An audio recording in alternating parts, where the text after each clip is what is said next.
যারা সব সময় আস্তাগফিরুল্লাহ পড়ে তাদের রিজিকের কোনো টেনশন হয় না, রিজিক নিয়ে তাদের আর কোনো চিন্তা থাকে না। আল্লাহ নবী নূহ আলাইহিস সালাম যিনি ওনার জাতিগোষ্ঠীকে বলেছিলেন ফাকুলতু আস্তাগফিরু রাব্বাকুম ইন্নাহু কানা গাফফারা, তোমরা বেশি বেশি ইস্তেগফার পড়ো, তিনি ক্ষমাশীল। ইস্তেগফার পড়লে কি হবে? ইউরসিলিস সামাআ আলাইকুম মিদরারা, রহমতের বৃষ্টি বর্ষণ হবে, তোমাদের জমিগুলো উর্বর হবে।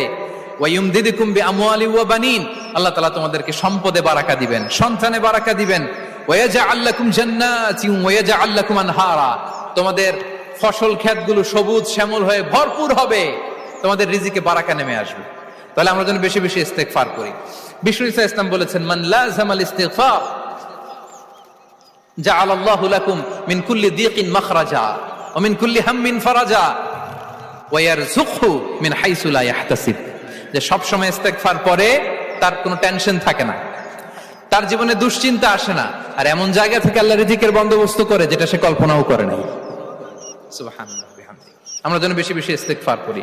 আস্তাগফিরুল্লাহ, এটা হচ্ছে ভেরি শর্ট ফর্ম অফ ইস্তেগফার, অথবা পড়তে পারেন আস্তাগফিরুল্লাহ